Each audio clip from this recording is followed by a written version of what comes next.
Being a part of the team overall is something that I'm really thankful for. Many people have this as a dream for them, and sometimes things don't happen when you want it to. So, but when it happens, we have to be grateful. And I know that sometimes the road is rocky for people, but I can say personally to never give up, and there's light at the end of the tunnel. It's just for you to keep pushing and believing in yourself.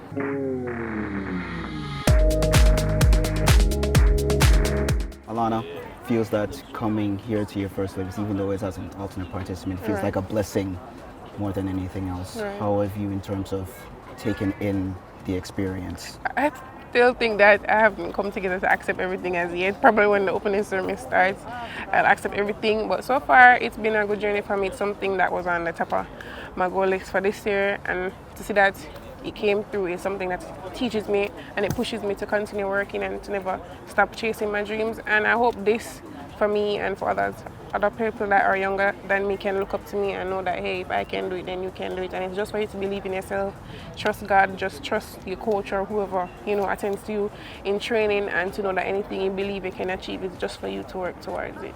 Obviously, you've had a lot of personal loss this season. Right.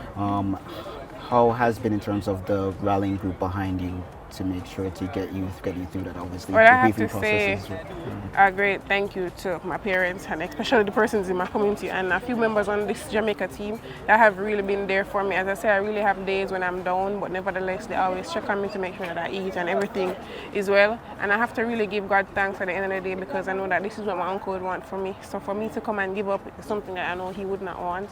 So I just have to keep my head up. I know he's not here with me right now, but it's just for me to continue staying focused and doing what I have to do, because I know that would make him proud. When you got the call, what was the first reaction?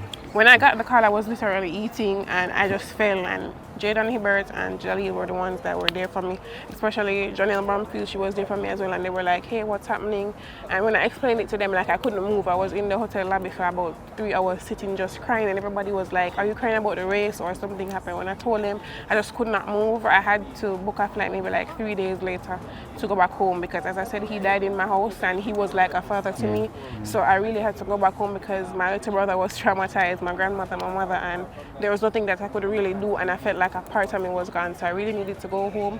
So just going home and trying to accept everything was hard for me. But even though he was buried a week before trials, I told myself that, hey, I know that his goal for me, or his dream for me, was to make the Olympic team. So even if it was just for me to fight to the very end, I have to do that. So that's what I did, and I'm really proud of myself, and I'm really grateful to be here today. When you were told that you were alternative participant going to the Olympics, was that it was a bittersweet moment? What was kind of those feelings? Well, it honestly was, because as I said, it was on my wish list for this year. So even though I did not come out here and have like a specific individual event, being a part of the team overall is something that I'm really thankful for. Many people have this as a dream for them, and sometimes things don't happen when you want it to. So, but when it happens, we have to be grateful, and I know that sometimes the road is rocky for people, but I can say personally to never give up, and there's light at the end of the tunnel. It's just for you to keep pushing and believing in yourself.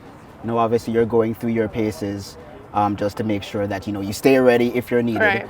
But what has been in terms of the training process, the regiments, what's it in terms of Olympic procedures? Do you feel that that you're getting use of what it takes to be an Olympic athlete? Right. I feel like I'm doing better than before, honestly. Coming here and training together as one, and looking at everybody training and how determined and focused everybody is, and it really makes me locked in. So when I come out here, some days I have my headphone on my ears and I just listen to music to get me in that vibe to train. And when I train, I just know that I have to give it my very best. I have to train like this is the last day. My life depends on it, because I know that at the end of the day, if I do run on the relay team, I have to give my best effort. So it's just for me to come out here, as I said, once again, and focus on and off the track. Even though your training group obviously really stacked with Shakira and others, how has that first year been like for you training? How have they I think it's pushed been you to be really better? good for me so far, especially I shout out to Titi. Titi has been there for me. Titi is like my right hand. Even though I'm away from them, she texts me, hey, you okay? We laugh, we talk every day. She checks on me, and that's something that I'm really grateful for, to know that even when I go home, they're still there for me.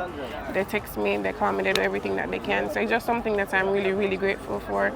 And I wouldn't trade it for the world, honestly. Opening ceremonies, I bet you're going to be a part of it. It's going to be different on the banks of the Seine than just going to the stadium. Mm-hmm. What do you think that experience will be like? Are you excited for that, to see exactly how that play out? And I said, they told me that it's very different from everywhere else, so I'm just excited to see what will take place. I know that I'm young, but it's just for me to use this as a learning experience. And once again, to tell anybody else that's out there that has a dream, just never to stop chasing your dream, believe in yourself, even when the road gets rocky, keep your head up and, just keep pushing.